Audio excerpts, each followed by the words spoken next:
Anthony Richardson this past week against the Detroit Lions, 11 for 28, 172 passing yards in this game, 77.9 passing grade. He had 3 big-time throws, two turnover-worthy plays, and once again, a very high average depth of target of 14.1. We have talked about Anthony Richardson previously on this show. Obviously, it was big-time headlines when he was benched and then him coming back in. He's had 2 games now since he has been reinserted as the starting quarterback. And so moving forward, if you are making your plans for next year for the Colts, stick or twist with Anthony Richardson. What do you got?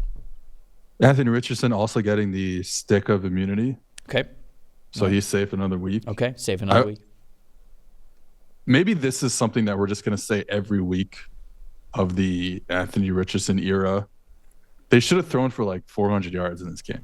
So they had, I'm glad that you brought that up because I got the stats for this one.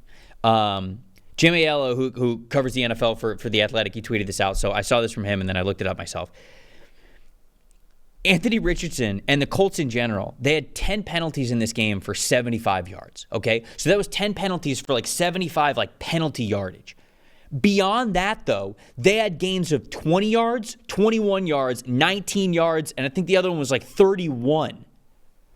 That were massive gains that were then totally taken back. So even without the penalty yards, they had those gains specifically in the passing game that were negated. If you go to some of those plays, I mentioned he had 172 passing yards officially in this game. He had 251 passing yards if you include the no plays that were taken away from penalties. Almost 175 yards. That's crazy to have that much unrealized passing yards when you completed those passes, but it was taken back out of penalties. So I'm glad that you brought that up because I had some stats for it. It's like, but again, are we going to talk about this every week? Because whether it's a penalty, whether it's an overthrown ball, Alec Pierce should have a 90-yard touchdown catch in this game, and it's overthrown. And again, saying maybe that's just what we're going to be talking about, and maybe it'll never click in the way where you are having enough of these explosive plays where it's okay. To have some the issues that he'll probably just have, like the accuracy issues and stuff, but you're hitting enough of the explosive plays. Like you can't miss Alec Pierce when it wasn't that difficult of a throw to be honest. The one I'm thinking about to Alec Pierce. And maybe that's where we are, but like there's a lot of good here. And you know, they play against a Lions team that stops the run at an elite level. So that is something that they need to rely on at this point, which is Jonathan Taylor. When Jonathan Taylor and the running game can't get going, and they have O-line issues. Quentin Nelson had probably one of his worst games as a pro. So like we're sticking with it because they're just, you look at it and you're like, maybe it's a Shane Steichen thing. And Shane Steichen is really good as a coordinator. So, but we're sticking with it because there's too much good here, or too much potential good on the field right now. Maybe it never gets realized. And that would be the case for a lot of quarterbacks who get drafted high, but there's just too much potential good on the field for me to put them in the twister. Yeah, the pocket presence I think needs to improve for him. Specifically, I think he needs to anticipate his pocket movements a little bit better to give himself the ability to set up correctly, make throws that are more fundamentally sound, more closer to an ideal throwing motion, all the way from his footwork through his release. And I think that he does not do that right now because he's so damn talented, and it's also the reason why you can't give up on him, because there were throws in this game, because there are throws in every single Anthony Richardson game that he has ever played where his arm just gets him out of trouble.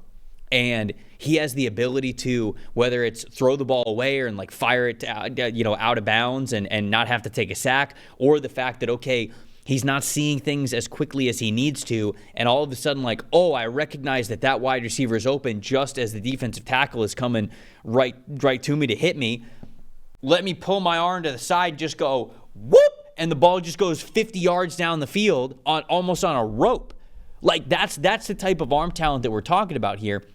And it's so difficult to give up on a player that has that type of arm talent. And when you talk about, the lack of just touch and accuracy, I think that it really is because you think about how green Anthony Richardson is as a player. He started for 1 year when he was at the University of Florida. He didn't really play before that. He was totally a package player. He didn't really get in the game.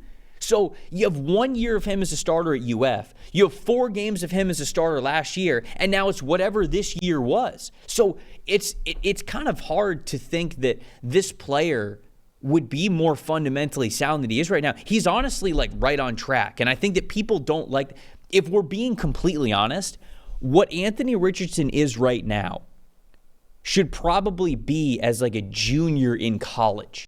And like he should be about to have his like redshirt senior year right after that before he goes to the draft. It shouldn't really be year 2 in the NFL when you think of all the experience and the lack of experience that he has had, and you sort of appropriate the timeline a little bit. If you think about it, okay, if he went to a school that was going to start him pretty early, if he was more of a highly touted recruit, he gets out of high school, he probably redshirt his first year, probably maybe be a package player his redshirt freshman year, but then like redshirt sophomore, okay, you're a full-time starter. Redshirt junior, okay, you're a full-time starter. Maybe you make the jump to the NFL, but if not, maybe you got a full third year and you go redshirt senior year, and then at that point in time, what's he going to be like 23 years old, 22 years old, whatever the timeline is for how old he is right now.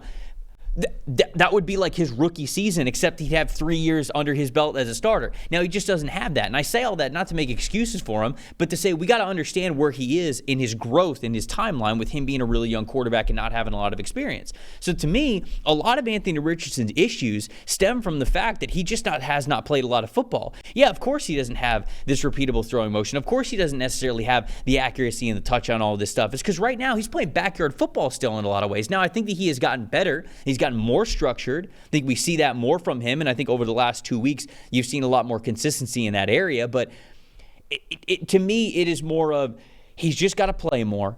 We sound like broken records, but he's just got to play more. He's got to get the pocket presence down a little bit more. And in particular, I don't just want to say things without being detailed in what I'm saying. When I say pocket presence, I'm not just talking about avoiding pressure. I'm talking about moving in the pocket so that you're not doing things to say, well, it doesn't really matter if I don't have a platform to throw because I can get the ball exactly where I need to because I know I have the arm strength to do it. Move a little bit, have a little bit better anticipation, put your foot in the ground, and make a fundamentally sound throw. That's what I want to see a lot more of from him. And I feel like we've seen a more controlled Anthony Richardson over the last 2 weeks, but that was the biggest issue once again for me this week is like I just want you to have intention with how you are moving around the pocket and not settle for off-platform throws as much as you do just because you know you can get away with it. So that's where I'm at with Anthony Richardson, who I also agree with you. I'm totally sticking with this guy. He has a talent ceiling that very few quarterbacks have. He's just got to get the consistency part down. And you'd be doing a disservice to yourself without letting him play it out for at least another year. So I'm giving him at least another year after this. Yeah, I look at just to piggyback on what you're saying about where he is in his development. Like he's just turned 22. Well, just like 6 months ago, he turned 22. He's not, he's like, this is his age 22 season and it's his second year in the league. Like that's crazy. Mm-hmm. But I think with confidence, I think about he goes and plays a regular season with Florida as the starter, like you said, 1 year. You should get the opportunity to go spend an off season as a college quarterback after your first season starting and gain some confidence and really understand the offense that they were running there at the time. And then get a second year where you're like, hey, I'm the man. I'm like, I feel good. I feel confident. Instead, you go back to zero as an NFL player, where it's like, so like Joe Burrow had 2 years of first of all, Joe Burrow was like older and he had 2 years of experience. He went to LSU, had definitely an above average year in the first year at LSU. And then obviously we know what happened the second year at LSU, but that off season was so important for Joe Burrow and I would imagine he'll think about that offseason for the rest of his career because I think it's led into how good he's become as an NFL quarterback. Anthony Richardson didn't have that. He went back to 0 after one season, and one, like, again, it was an average season. They weren't great that year. So you just wanted to see that another year as a college quarterback. He decides to come out. Great. I'll never ding a guy for wanting to come out and play professionally. But it restarted the whole process.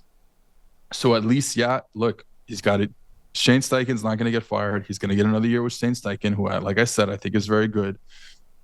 They can hopefully find another receiver who could really, really play. I like the pieces, but I don't love the pieces, especially at the receiver position. And you're hoping that, like you said, like the pocket stuff, he's not going to take a lot of sacks. Like you said, it's not like that. It's just like, can he stay out of trouble?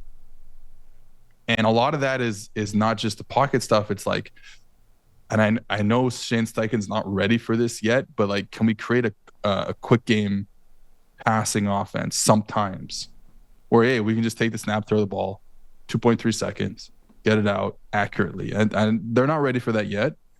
But when all your throws are these deep passes and these deep concepts, then you're going to get into more trouble, especially if the offensive line is beat up like it's been. But yeah, I mean, like, I'm on board. It's so fun to watch. There's a lot of big plays. Again, a lot of potential big plays every time you watch them. And honestly, like, they're playing against the Patriots team this week that can give up some big plays. Like, there's big plays to be made against this Patriots team, and I think they're ripe for Anthony Richardson to have a big game. I mean, think about these multi-year starters that we had at the college level, and think about if they went pro after just their first year as a starter. Think about Jaden Daniels. Think about C.J. Stroud. Think about Michael Penix. Think about Bo Nix. Jaden Daniels was not good. At Arizona State. And think about Jaden Daniels leaving after just that first year with him as a starter at LSU. We're not talking about the same player at all. Yeah. So, I mean, you talk about some of the best young quarterbacks in the game. If you were to take them after their first year of starting in a college into the NFL, you bring up a great point. You're starting over at 0. You don't get that confidence, which is just unbelievably important for these quarterbacks, obviously. So it's just something to remember with Anthony Richardson. I know we sound like massive Anthony Richardson defenders, but to me, I think that it's logical that you give this guy all the chance in the world. I think that you're letting Anthony Richardson play out basically his entire rookie contract. Unless it totally nosedives, it's just hard for me to give up on a player like this. So I'm with you. Thanks for watching, everybody. Make sure you like and subscribe the video. And if you don't have a PFF Plus subscription, you can get one to see all the premium stats that we talked about here on the show, plus the expert betting and fantasy advice over at subscribe.pff.com. The description is also right below. So if you are not a PFF Plus subscriber, you can come one today.